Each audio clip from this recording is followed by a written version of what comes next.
Welcome to the Anxiety Coaches Podcast, a relaxing and informative show where we explore anxiety, panic, and PTSD, sharing how you can overcome them for life.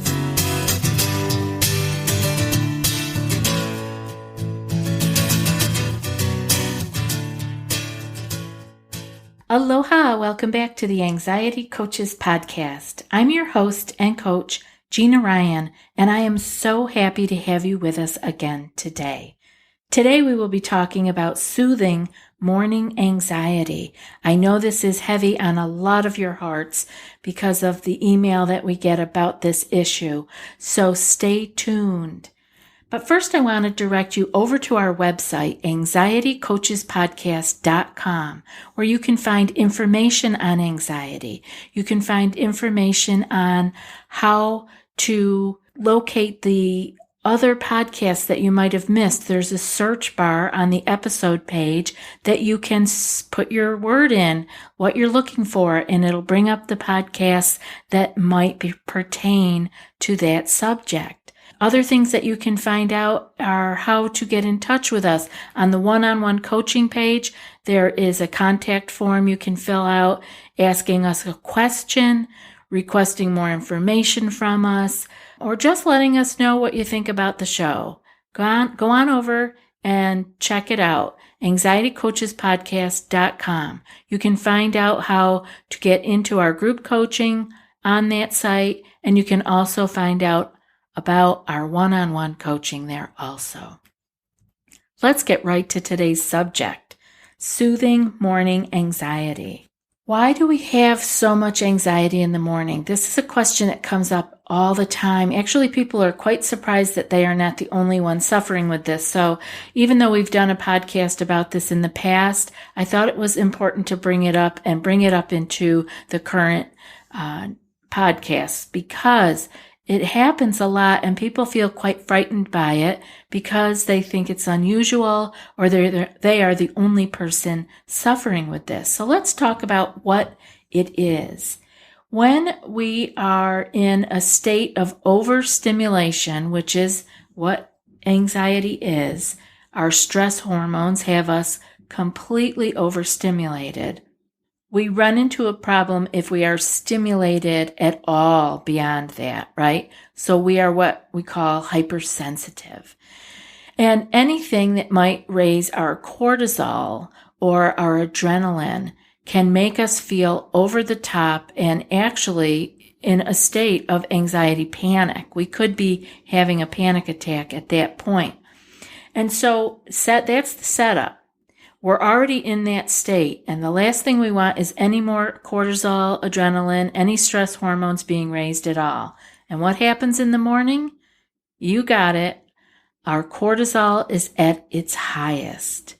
And so we wake up feeling totally out of control. We feel the heart pounding, maybe sweating, thoughts running wild, and just the horrible state. And you're thinking, I didn't even get out of bed yet. What could I have run into that has made me feel like this? All right, let's break it down a little bit here. What we have are cycles in our body. And these are things we don't have conscious control over. Thank God we don't have to think about these things. We'd be a mess. But the body is running on cycles, and a lot of it is tied to our circadian rhythm when we are sleeping. And we have not outrun this. We think that we can change everything because we have lights on at night and computers and smartphones right next to our head when we're sleeping in our bed, but we can't outrun this circadian rhythm. What this is telling our body what to do. When we're sleeping, a lot of things happen when we're sleeping. A lot of repair takes place. The brain and mind consolidate, they clean out, sweep out. It's amazing. And every day we learn more. We're just hitting the tip of the iceberg here. So my point is that we cannot outsmart Mother Nature here. We need to pay attention to what these rhythms are. Now, hopefully most of you are working where you get to go to sleep sometime after it's dark and you get to wake up in the morning as the sun is rising, around those times, because our cortisol is at its highest at between 6 and 8 in the morning, maybe a little earlier, depending on the person, depending where you live, your lighting. Like I say, a lot of this is changing because of our light and what our eyes are taking in at night. But we'll get to that in a minute. But I want to make a point that you feel like crap because between maybe 5 or 6 and 8 in the morning, depending who you are, your cortisol is at its highest. Like I said, you're already overstimulated. Even though you're sleeping, you're already an overly sensitized nervous system, and then your cortisol goes off.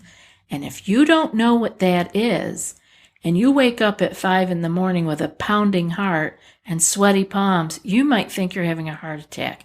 You might be, because the mind runs wild, as we know it does with anxiety, and we are scaring ourselves then. And we are then adding more stress hormones to an already sensitized body that is at the highest peak of its cortisol.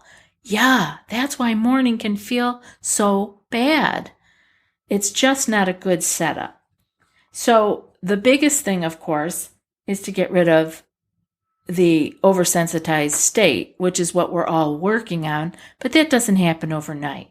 So we want to understand, what are some other things that we can do? Well, number one, you want to work on clearing your anxiety panic, period.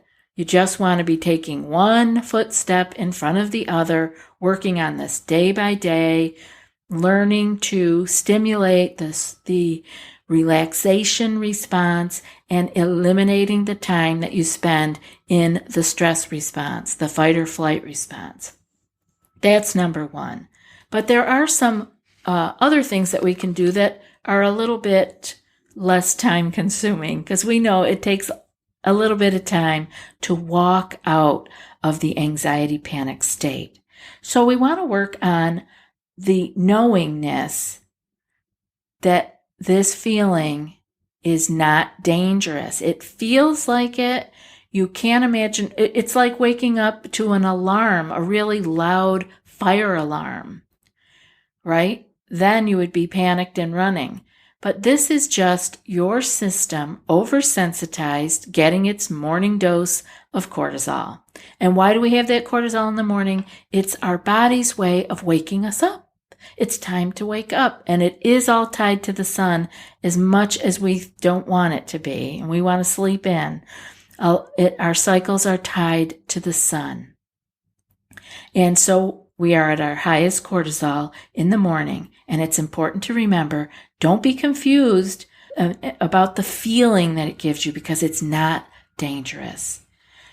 We want to also look at our sleep hygiene, and that is what we do at night then. We want to look at, is our room cool enough for sleeping comfortably?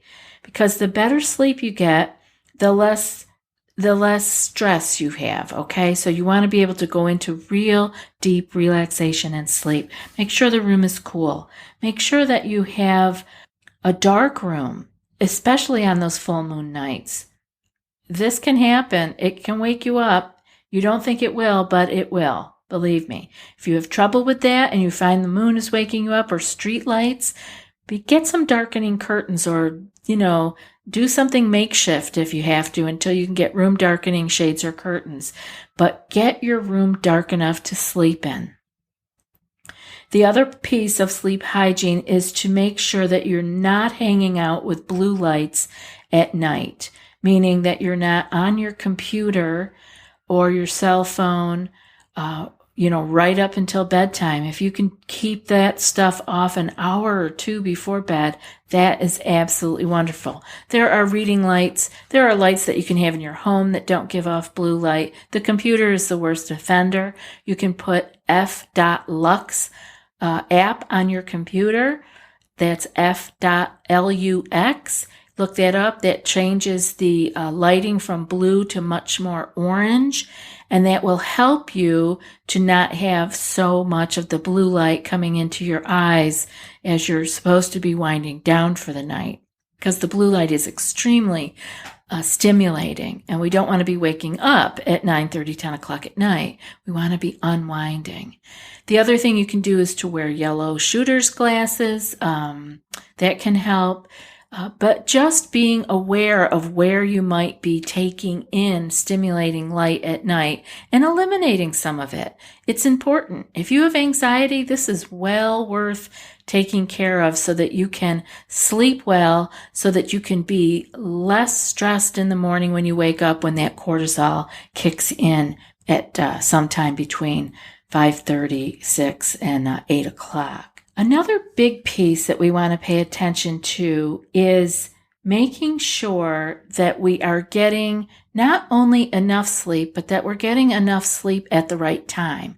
Again, this is another place that we cannot fool Mother Nature. It is very important to be sound asleep well before midnight. We get our best sleep before midnight. If you can be in bed and asleep by 10 o'clock, that works like a charm. Like I said earlier, many hormonal and organ cycles occur during our sleep cycle. There's a lot of repair that happens. And if we are not asleep long enough or at the right times, we're not getting the right repair. And what I mean by that is, I don't have it in front of me, the cycles, and I certainly don't know them by heart.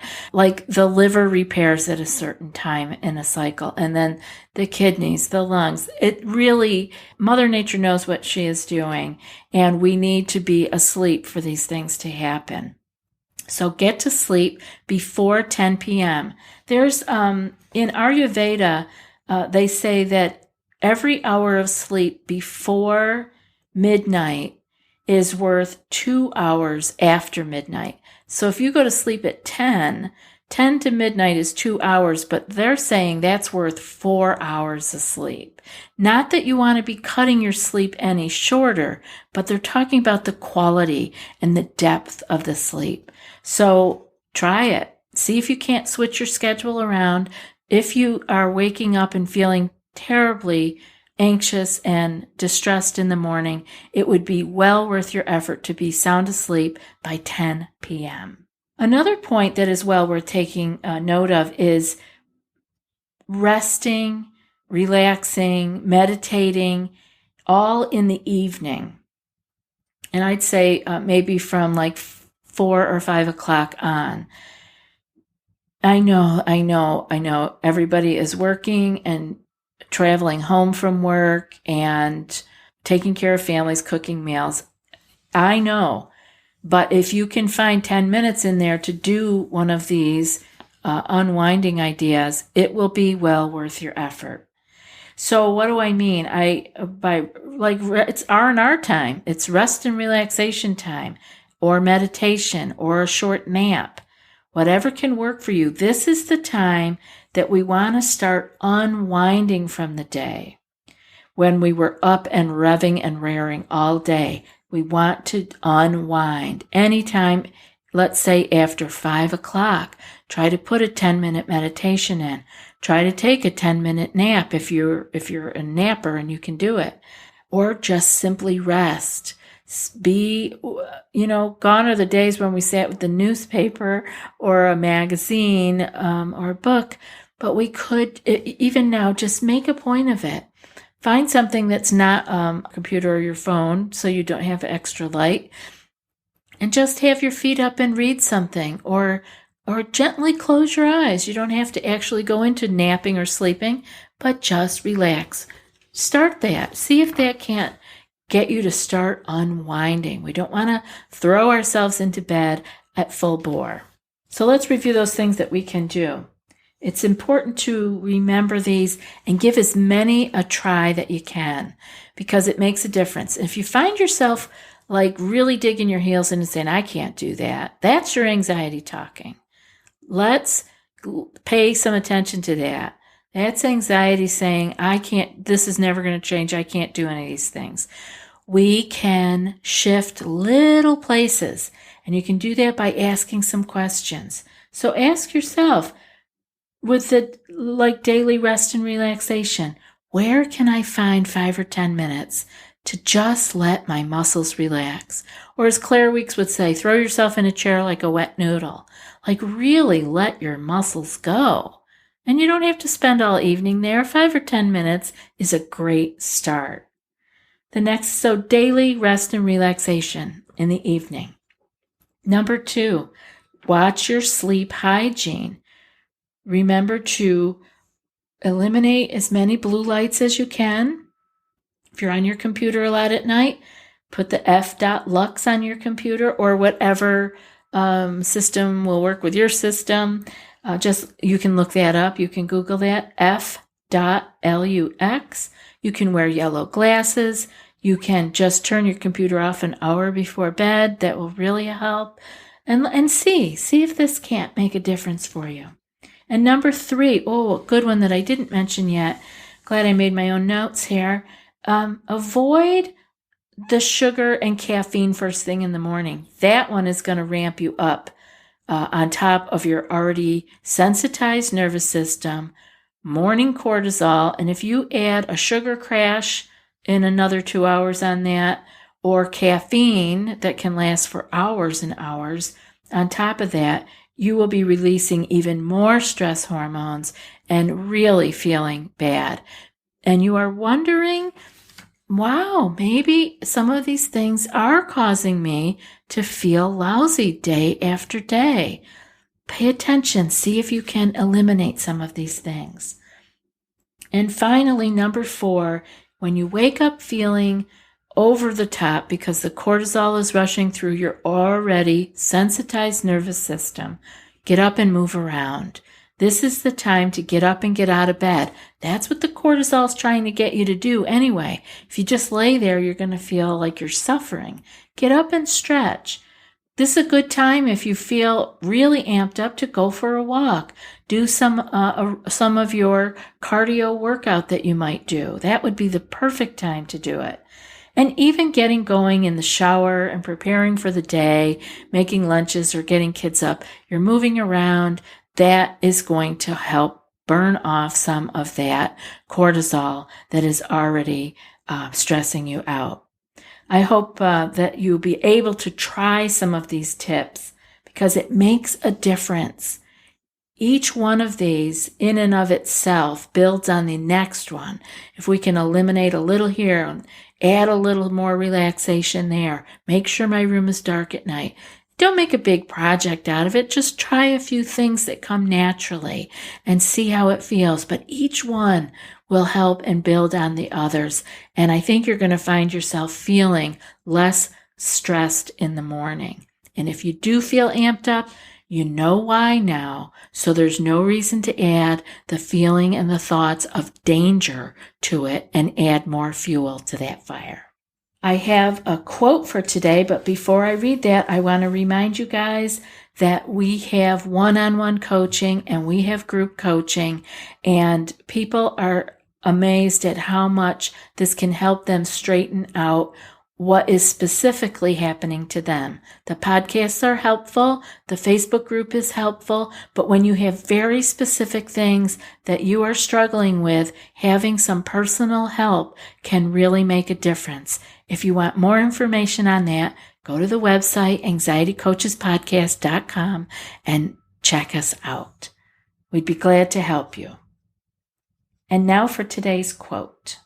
Each morning, we are born again. What we do today is what matters most. And that's from the Buddha.